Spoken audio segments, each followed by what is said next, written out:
Maths with fun by Mukesh Jahangir YouTube channel पर आपका स्वागत है। अगर आप चैनल पर नए हैं तो वीडियो को लाइक कीजिए, शेयर कीजिए, चैनल को सब्सक्राइब कीजिए और आगे आने वाले सभी वीडियो का नोटिफिकेशन पाने के लिए बेल आइकन को प्रेस कीजिए। वीडियो की स्टार्टिंग करते हैं छोटी शायरी से। लक्ष्य को पाने की चिंगारी को सीने में, लक्ष्य को पाने की चिंगारी को सीने में, संघर्ष से मत डरो तभी मजा है जीने में। आज की क्लास हमारी होगी मैथ्स की बेसिक क्लास, चाहे आप 6th क्लास में हो चाहे 12th क्लास में। 6 से लेकर 10th टू 12th तक सभी क्लासों में जो बेसिक मैथ्स होती है वहाँ से स्टार्ट कर रहे हैं। आगे आने वाले 1-2 दिनों में हम अपनी ट्रिग्नोमेट्री की क्लास है जहाँ से 10th क्लास का आप सिलेबस स्टार्ट करेंगे। ट्रिग्नोमेट्री की फर्स्ट क्लास वहीं से होगी हमारी। तो आज हम बेसिक स्टार्ट करते हैं।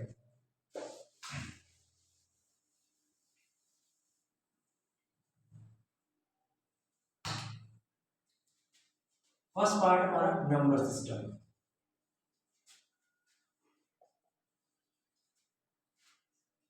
संख्या पद्धति हिंदी में इसको बोलते हैं संख्या पद्धति। तो सबसे पहले हमें ये पता होना चाहिए संख्या होती क्या है। हम अपने दैनिक जीवन में जितनी भी गणितीय संक्रियाएं हैं, जोड़ बाकी गुणा भाग सभी में कहीं ना कहीं संख्याओं का यूज करते हैं। तो 0 से लेकर 9 तक 1 2 3 4 5 6 7 8 9 ये 10 अंक होते हैं। इन्हीं से सारी जो बड़ी से बड़ी संख्या वो बनाई जाती है। अभी संख्याओं को डिवाइड करेंगे कि संख्याओं को किस प्रकार से बांटा गया है। सबसे पहले तो नंबर संख्या को 2 भागों में बांटा गया है। रियल नंबर, दूसरा इमेजिनरी नंबर।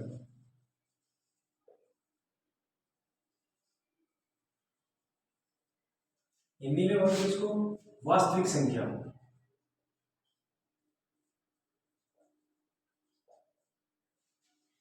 इमेजिनरी नंबर काल्पनिक संख्या।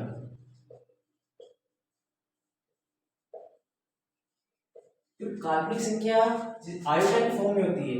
ये जो हमारा साइन है इसको क्या बोलते हैं आयोटा।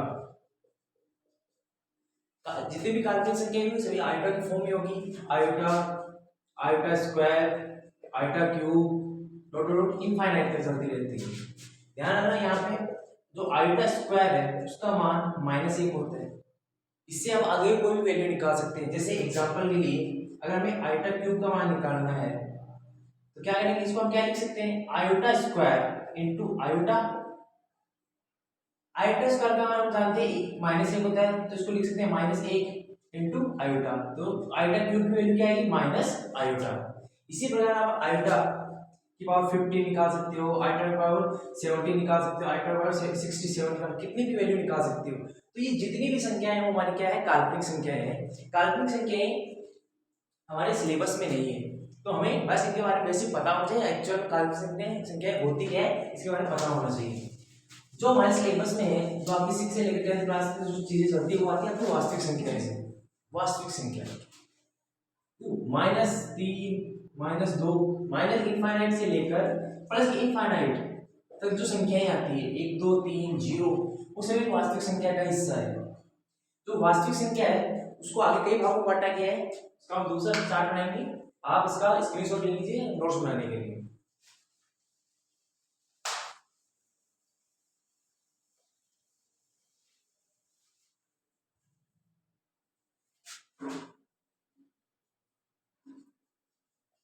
वास्तविक संख्या रियल नंबर।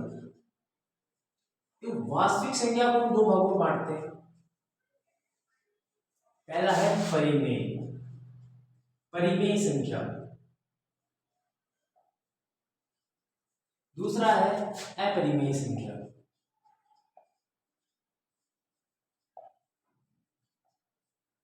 इंग्लिश में इसको बोलते हैं रैशनल नंबर, इसको बोलते हैं इरेशनल नंबर।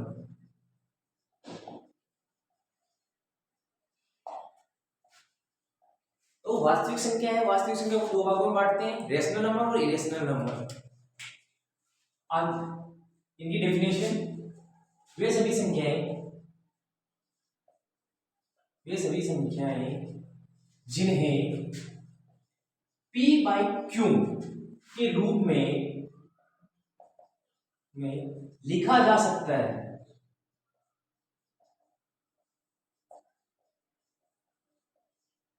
वो संख्या कौन सी संख्या कहलाती है? परिमेय संख्या।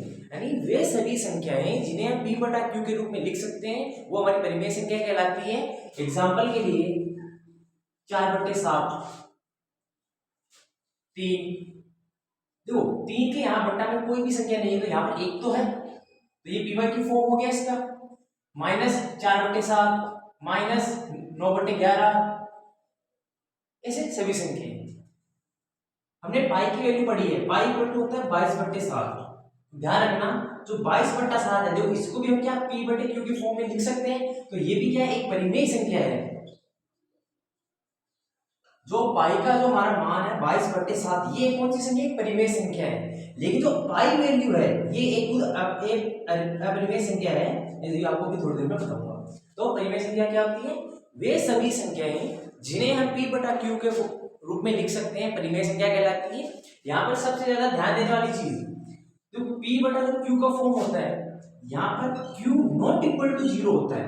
ये ध्यान रखना हमेशा कि q का मान है कुछ भी हो सकता है आपका, 1 से लेकर अनंत तक, 1 से लेकर अनंत तक कोई भी पॉजिटिव वैल्यू हो सकती है, लेकिन इसका मान कभी भी शून्य नहीं हो सकता। क्योंकि जैसे मैंने लिखा 5/0, अगर मैं 0 का इसमें भाग दूंगा क्या होगा? इनफाइनाइट बनेगा। तो यहाँ पर q की क्या है? q की हमें पॉजिटिव वैल्यू रखनी है, जैसे 1 रख दो, 2 रख दो, 4 रख दो। तो यहाँ पे देखो ये q क्या है? q नॉट इक्वल टू 0 है यहाँ पर, तो q का मान कभी भी 0 नहीं हो सकता। तो वे सभी संख्याएं जिन्हें हम p बटा q के रूप में लिख सकते हैं परिमेय संख्या कहलाती है, और परिमेय संख्या में कभी भी q का मान 0 के बराबर नहीं होगा। ये तो होती है हमारी परिमेय संख्याएं।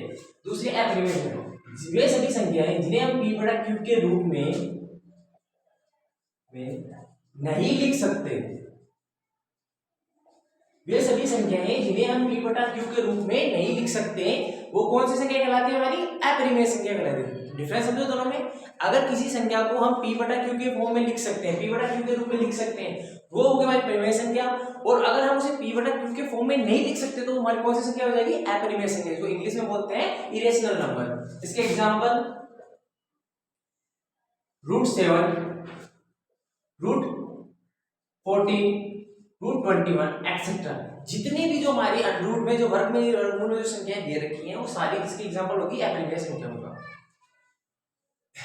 तो वास्तविक संख्या को हम दो भागों में बांटते हैं, परिमेय और अपरिमेय।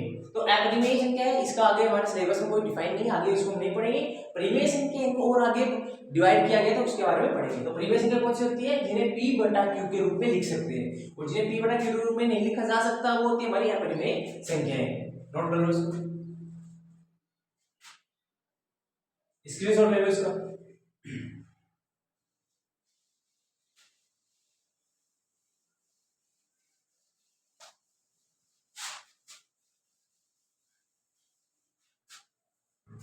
तो ये वो हमारा परिमेय और अपरिमेय। तो परिमेय संख्या है इसको दो भागों में बांटा गया है।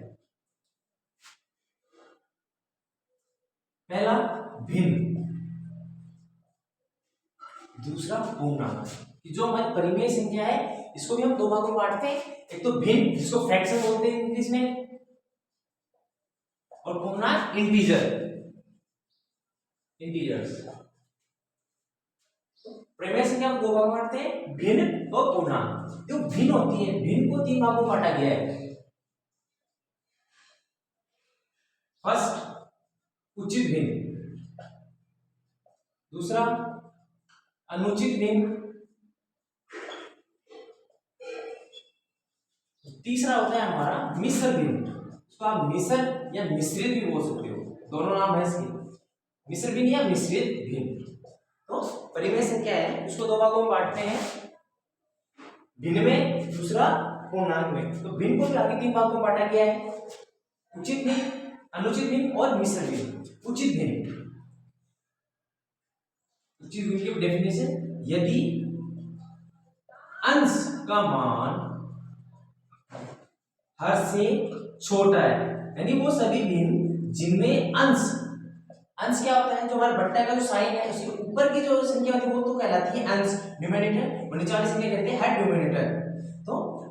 अंश का मान हर से छोटा है तो हमारी कौन सी संख्या है, कौन सी भिन्न होगी, उचित भिन्न। जैसे एग्जांपल के लिए 3/5, देखो अंश का मान कितना है 5, हर का सॉरी अंश का मान है 3, हर का मान है 5, तो अंश की वैल्यू हर से कम है तो ये मान कौन सी भिन्न होगी, उचित भिन्न। दूसरा एग्जांपल इसी में, जैसे 7/11, 13/27, 24/25 एक्सेट्रा, वो सभी भिन्न जिनमें अंश का मान हर से छोटा है वो तो होती है हमारी उचित भिन्न।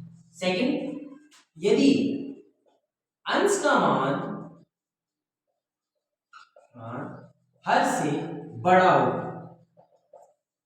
अभी तो हमने देखा था अगर अंश है वो हर से छोटा है तो वो मान कौन सी भिन्न होगी, अनुचित भिन्न। और अगर अंश का मान हर से बड़ा हो, जैसे एग्जांपल इसी को आप रिवर्स कर सकते हो या 9/7, अंश का मान कितना है 9, हर का मान कितना है 7, तो अंश की वैल्यू 9 है और हर की वैल्यू 7 है। अंश क्या है, हर से बड़ा है, कितना है 2, उससे 2 गुना ज्यादा बड़ा है, तो वो सभी भिन्न जिनमें अंश का मान अगर हर से छोटा है वो तो होगी हमारी उचित भिन्न, और अगर अंश का मान हर से बड़ा तो होगी हमारी अनुचित भिन्न।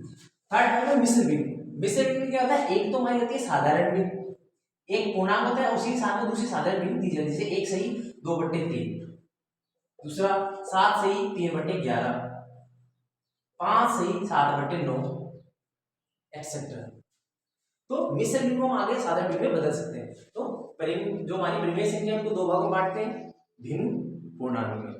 भिन्न उसको 3 भागों में बांटते हैं, उचित भिन्न, अनुचित भिन्न और मिश्र भिन्न। उचित भिन्न कौन सी होती है, जिसमें अंश हर से छोटा होता है। अनुचित भिन्न क्या होती है, जिसमें अंश का मान हर से बड़ा होता है, वो अनुचित भिन्न।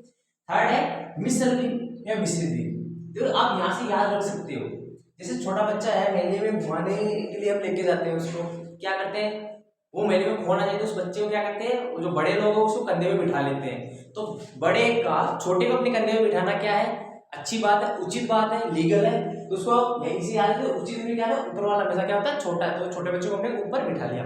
दूसरा एग्जाम्पल रिवर्स, क्या छोटा बच्चा वो बड़े को ऊपर अपने कंधे में बिठा सकता है, ये तो गलत बात होगी ना, तो ये होगी अनुचित भिन्न। आगे ये था भिन्न। भिन्न को मैंने 3 भागों में बांट दिया तो हमने पढ़ लिया। आगे हम पढ़ते हैं पूर्णांक के बारे में। देखो पूर्णांक इंटीजर, पूर्णांक को 2 भागों में बांटा जाता है, एक तो पूर्ण संख्या,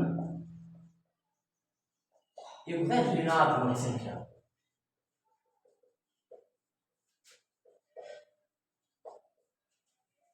और जो हमारी पूर्ण संख्या है इसको आगे 2 भागों में बांटा जाता है, एक तो धनात्मक संख्या,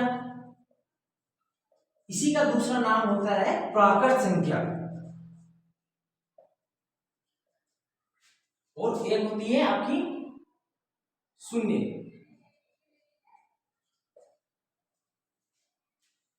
धनात्मक संख्याएं कौन सी होती है, तो प्लस का जो हमारा 1 है, 1 2 3 4, ये वैल्यू कहां तक चलती है, अनंत तक चलती है। तो +1 से लेकर अनंत तक संख्या, +1 से लेकर अनंत की जितनी भी संख्या है उन्हें हम क्या प्राकृत संख्या भी कहते हैं, और उन्हीं को क्या धनात्मक संख्या कहा जाता है। और शून्य हमारी क्या होती है संख्या। अगर हम शून्य को प्राकृत संख्या के साथ सम्मिलित करें तो इसी का दूसरा नाम क्या होता है, पूर्ण संख्या हो जाता है। इसको इंग्लिश में होल नंबर बोलते हैं, इसको होल नंबर, और ये होता है हमारा नेचुरल नंबर।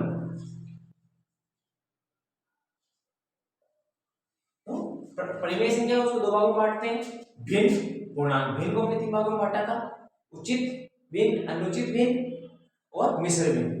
पूर्णांक को 2 भागों में बांट दिया हमने, पूर्ण संख्या और धनात्मक संख्या। पूर्ण संख्या है उसमें धनात्मक संख्या पहला उसका पार्ट है, धनात्मक संख्या +1 से लेकर जो अनंत की जितनी भी संख्या वो मान क्या होगी, धनात्मक संख्या होगी। शून्य आगे हमारे पूर्ण संख्या में। अब देखो ये होगी प्लस की वैल्यू, इन्हीं का अगर हम रिवर्स कर दें, फॉर एग्जाम्पल ये है 1,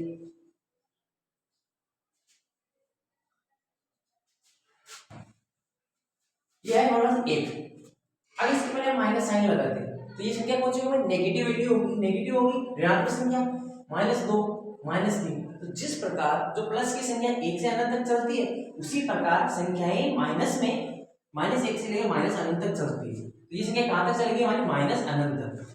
तो वे सभी संख्याएं जो -1 से अनंत तक चलती है वो हमारे क्या ऋणात्मक संख्याएं कहलाती है। तो संख्या जो हमने पढ़ा उसको डिवीजन करवा रहा हूँ। जो संख्या है, संख्या को दो भागों में बांटते हैं, एक तो हम वास्तविक संख्या, दूसरी काल्पनिक संख्या। वास्तविक संख्या को हम दो भागों में बांटते हैं, एक तो परिमेय संख्या, दूसरी अपरिमेय। वो सभी संख्याएं जिन्हें हम p बटा q के फॉर्म में लिख सकते हैं परिमेय संख्या कहलाती है, और जिन्हें p बटा q के फॉर्म में नहीं लिखा जा सकता वो हमारी अपरिमेय संख्याएं कहलाती है। परिमेय संख्या को दो भागों में बांटते हैं, भिन्न संख्या और एक पूर्णांक। भिन्न को हमने तीन भागों में बांटा था, उचित, अनुचित और मिश्र भिन्न। ये भिन्न के तीन टाइप थे। उसके बाद पूर्णांक। पूर्णांक को दो भागों में बांट दिया, ऋणात्मक और एक पूर्णांक कौन से जिनमें धनात्मक शून्य हो गए। इसके अलावा कुछ और डेफिनेशन होती है हमारी जो हम पढ़ेंगे अभी।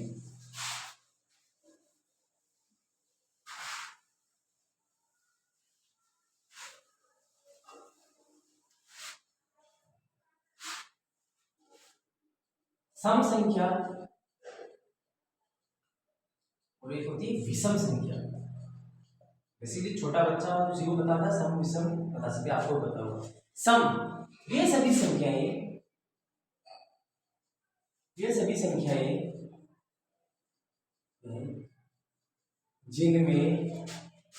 दो का पूरा भाग चला जाता है।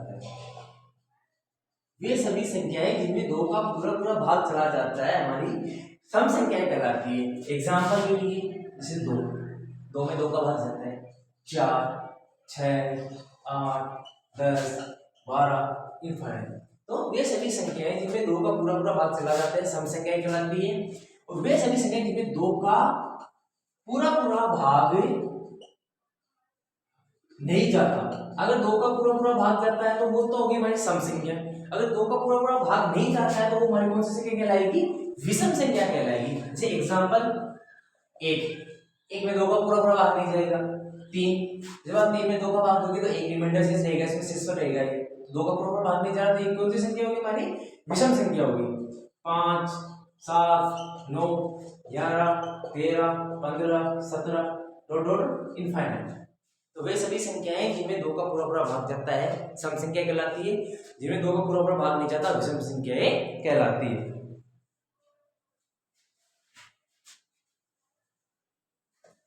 ये था सम संख्या और विषम संख्या।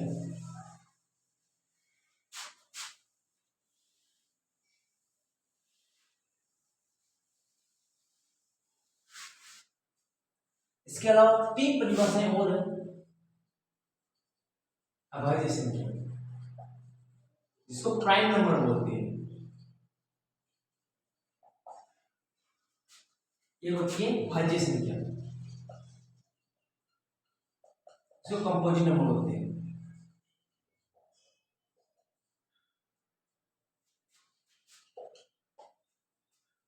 दो डेफिनेशन बोला भाई, अभाज्य संख्या और भाज्य संख्या। यदि वे संख्याएं जिनके वे संख्याएं जो एक तथा स्वयं के अलावा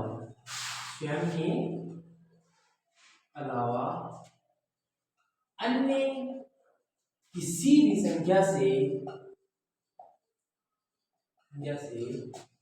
विभाजित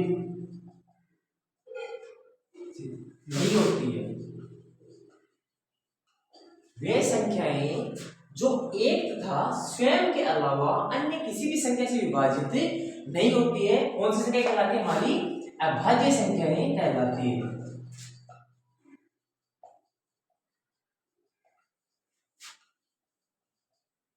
जो आपका अभाज्य गुणनखंड है वो यहीं से बना है। अभाज्य गुणनखंड उसके बारे में अभी बताऊंगा, तो दोबारा देखो उसको। वे सभी संख्याएं जिनमें एक तथा स्वयं के अलावा अन्य किसी संख्या का भाग नहीं जाता। एग्जाम्पल जैसे दो में अगर हम भाग दें तो उसमें एक का भाग जा सकता है, इसके अलावा दो का भाग चला जाएगा। दो के अलावा ऐसी कोई भी संख्या है क्या अनंत तक जिसका इसमें पूरा भाग चला जाएगा, नहीं जा सकता। तो दो कौन सी संख्या होगी हमारी, अभाज्य संख्या है। तीन में एक का और तीन का भाग जाता है। 5 7 11 13 17 19 23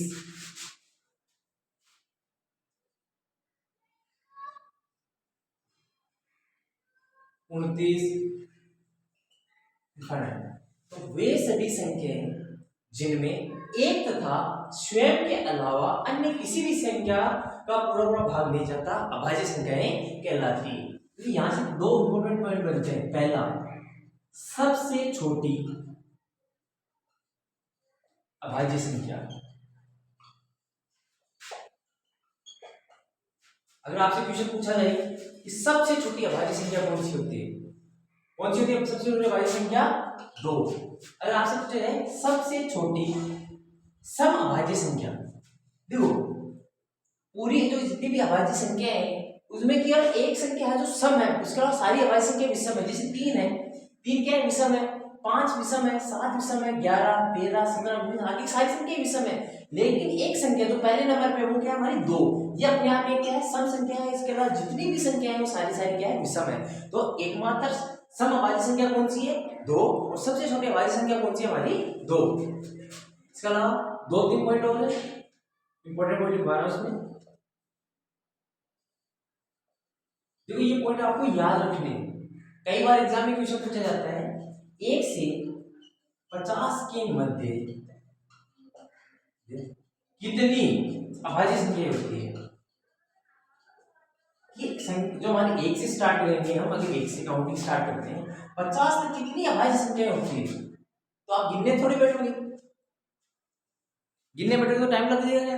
तो इसको आप फैक्ट को याद रखना है, 1 से 50 तक 25 अभाज्य संख्याएं होती है। पहला पॉइंट।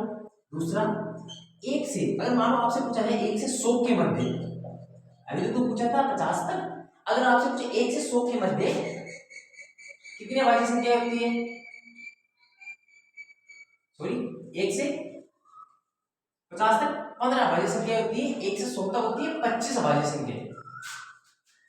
थर्ड, 1 से 200 तक, तो 1 से 200 तक टोटल 46 अभाज्य संख्या। तो 1 से 50 तक कितनी अभाज्य संख्या होती है? 15। 1 से 100 के मध्य कितनी होती है? 25। और 1 से 200 के मध्य कितनी अभाज्य संख्या होती है? टोटल 46। तो ये 3 चीजें हमें ध्यान रखनी है। यही से आपको जो अभाज्य गुणनखंड कैसे किया जाता है वो टॉपिक अभी आपको बताऊंगा। फिर हम पढ़ेंगे हमारी जो भाज्य संख्या कौन सी होती है, सहभाज्य संख्या कौन सी होती है। तो इसका स्क्रीनशॉट ले लीजिए, फिर इसको अपने नोट्स में नोट कर लेना। अभाज्य संख्या कौन सी? वे सभी संख्याएं जिनमें एक तथा स्वयं के अलावा अन्य किसी भी संख्या का भाग नहीं जाता अभाज्य संख्या कहलाती है। 2 है हमारी सबसे छोटी अभाज्य संख्या होती है, और सबसे छोटी सम अभाज्य संख्या भी 2 ही है हमारी। 1 से 50 के मध्य 15 अभाज्य संख्या होती है, 1 से 100 के मध्य 25 अभाज्य संख्या होती है, और 1 से 200 के मध्य 46 अभाज्य संख्याएं होती है। नोट करो इसको।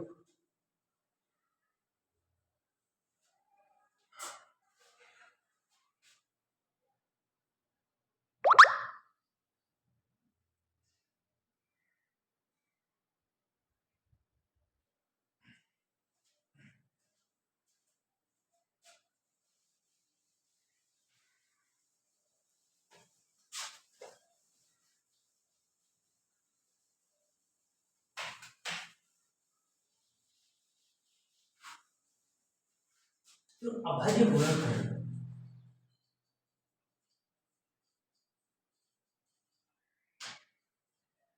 सबसे पहले मैं ये पता मुझे गुणनखंड क्या होता है। गुणनखंड का मतलब डायरेक्ट सिंपल तरीके बात करें, टुकड़े उसके। एक संख्या है जैसे 15, या कोई एग्जांपल ले लो आप, जैसे 24 है, 24 के टुकड़े करने हैं। आप इसमें 2 का भाग दो, 2 1 2, 2 दूनी 4, 12।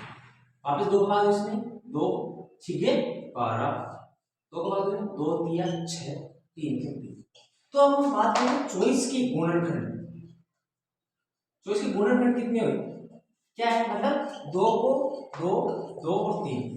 देखो इसमें 2 को 2 से गुणा, 4 4 को 2 से गुणा करोगे 8 8 को 3 से गुणा करोगे 24। वैल्यू कितनी है? मतलब अगर किसी संख्या के ऐसे ऐसी संख्याएं जिनको आपस में गुणा करने में मूल संख्या प्राप्त होती है उसके होते हैं गुणनखंड कहलाते हैं। अब बात करें अभाज्य गुणनखंड। तो अगर किसी संख्या के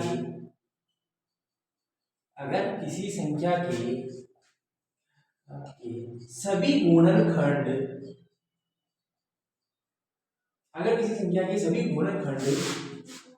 अभाज्य संख्याएं हो, अगर किसी संख्या के सभी गुणनखंड अभाज्य संख्याएं हो तो उसे अभाज्य गुणनखंड कहते हैं।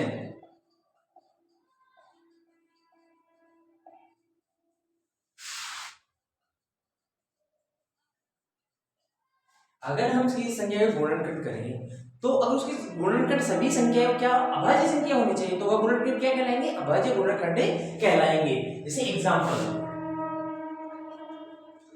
संख्या है 21। सबसे पहले अभाज्य संख्या हमने अभी पढ़ी थी, वो संख्याएं जिनमें एक का स्वयं के अलावा अन्य किसी संख्या में भाग नहीं जाता, वो हमारी अभाज्य संख्या है।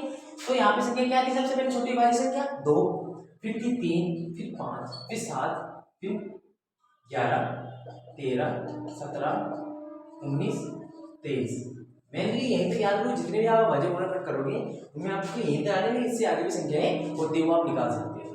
जैसे छोटा सा एग्जांपल, दो एग्जांपल है, ये हमारा फर्स्ट वाला, एक सेकंड एग्जांपल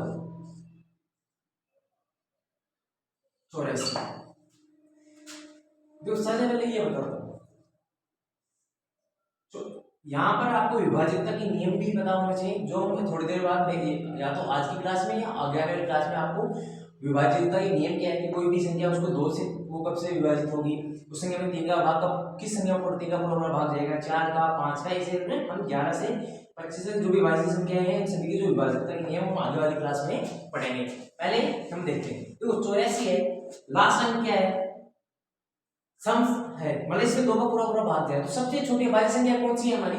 2। तो सबसे पहले हमें 2 का भाग देना, 2 का इसमें आपको तब तक भाग देना जब तक ये संख्या 2 से पूरी ना कर जाए। जैसे 2 का भाग दिया, 2 चौके 8, 2 दूनी 4, 42, इसमें 2 का जाता है भाग, 2 दूनी 4, 2 एकम 2। अब देखो इसमें 2 का भाग हो गया तो 2 एकम 2, लेकिन आगे पूरा भाग नहीं जा रहा, 2 का भाग नहीं जा रहा, तो जब तक 2 का पूरा भाग जा रहा है तब तक हमें क्या करना है? इस 2 का भाग देना है। अगर 2 का उस संख्या में भाग जाना बंद हो जाए तो हमें जस्ट आगे वाली संख्या लेनी है। 2 के आगे कौन सी संख्या है? 3, तो फिर हम यहाँ पर किसका भाग देंगे? 3 का।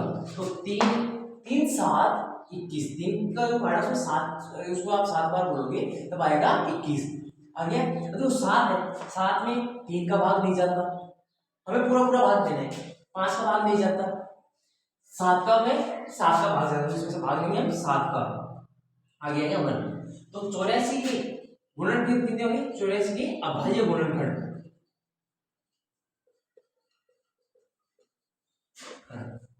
क्या है? 2 गुणा 2 गुणा 3 गुणा 7। अब देखो ये चारों संख्या, 2 कौन सी संख्या हमारी? अभाज्य संख्या है, 3 अभाज्य संख्या है, 7 अभाज्य संख्या है। तो अगर किसी संख्या के गुणनखंड अभाज्य संख्या, सभी गुणनखंड अभाज्य संख्या है तो वो गुणनखंड क्या कहलाते हैं? अभाज्य गुणनखंड कहलाते हैं। तो ध्यान रखना, सबसे पहले हमें 2 का भाग देना है, जब तक 2 का उस संख्या में भाग जा रहा था तो हमें 2 का भाग देना है। अगर 2 का भाग जाना उसमें बंद हो जाए तो हम 3 का भाग देंगे, 3 का भाग नहीं जा रहा तो फिर हम 5 का देंगे, 5 का भाग नहीं जा रहा तो 7 का देंगे, 7 का भाग नहीं जा रहा तो 11 का भाग देंगे।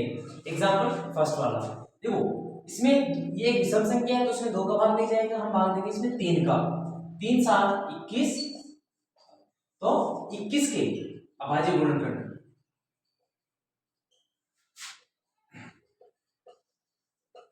किसके अभाज्य गुणनखंड कितने होंगे? 3 गुणा 7। तो अगर किसी संख्या में ये सभी गुणन क्या है? अभाज्य संख्याएं हैं तो वह गुणनखंड क्या कहलाएंगे? अब सभी अभाज्य गुणनखंड कहलाएंगे। ये हो गया एग्जांपल, नोट करो इसको,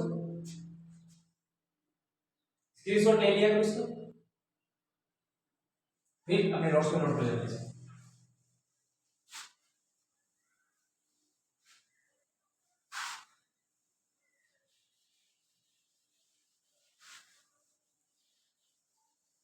आगे हम और भी संख्याएं देखते हैं, जैसे 96, थर्ड एग्जांपल एग्जाम्पल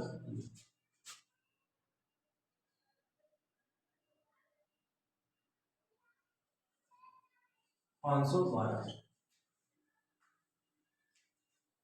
तो 96 क्या करने हैं, इसके अभाज्य गुणनखंड करने हैं। सबसे पहले 2 का भाग दो, 2 चौके 8, बचा है यहाँ से 1, आगे से मतलब 6, 16, 2 8 16, इसमें 2 का भाग जाते हैं, 2 दूनी 4, 2 चौके 8, वापिस में 2 का भाग, 2 एकम 2, 2 दूनी 4, वापिस में 2 का भाग, 2 6 12, वापिस 2 का भाग दो, इसमें 2 दिया 6, क्योंकि यहाँ पे 3 आ गया, 3 क्या है, विषम संख्या है, तो इसमें 2 का भाग नहीं जाएगा, तो 2 के जैसे आगे वाले अभाज्य संख्या कौन सी थी हमारी 3, तो अब इसमें 3 का भाग दो, अगर 3 का भाग जाता है तो 3 एकम 3 करो, तो 96 के अभाज्य गुणनखंड क्या होंगे, 2 गुणा 2 गुणा 2 गुणा 2 गुणा 2 गुणा 3, ये इसके हो गया अभाज्य गुणनखंड 96। अब निकालते हैं 512। तो अंतिम अंक क्या है, एक 2 सम संख्या है, तो इसमें 2 का पूरा पूरा भाग जाएगा, तो 2 दूनी 4, बच गया यहाँ से 1, आगे से उतारा 1 तो 11 बन गया, कुछ वापिस दो, 2 पंजे 10, यहाँ से 1 बच गया, फिर आगे से 2 3 2 6 12, तो 512 में हम 2 का भाग दो, कितना आएगा 256, वो हम यहाँ पे लिखेंगे।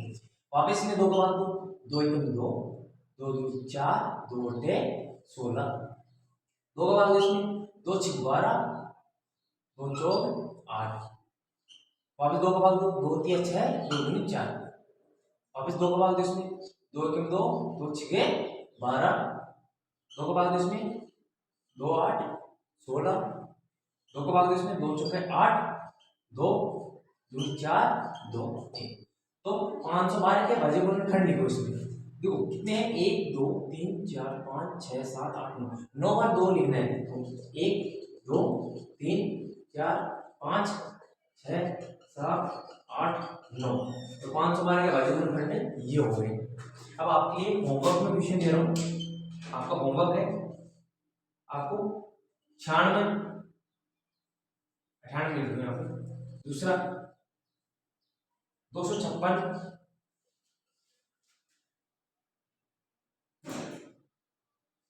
तेरह 31 40 96,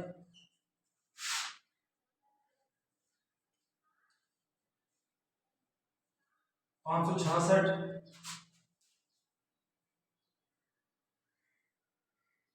256 लिखना है, 256,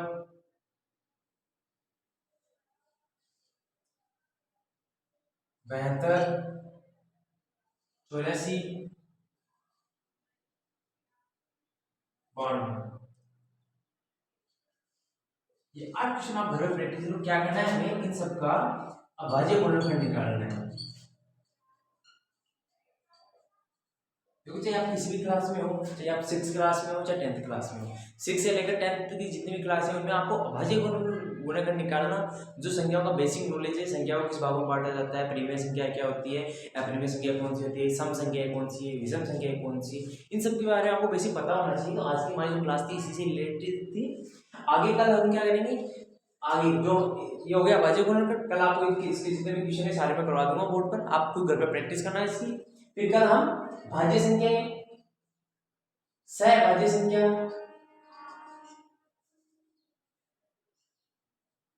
सहभाज्य संख्या, पहले तो ये 2 परिभाषा से पढ़ेंगे, फिर हम पढ़ेंगे इसमें भाजकता के नियम या विभाजकता की बात है, विभाजकता के नियम कि कोई संख्या 2 में उसका 2 3 5 4 7 का 6 का इसकी संख्या।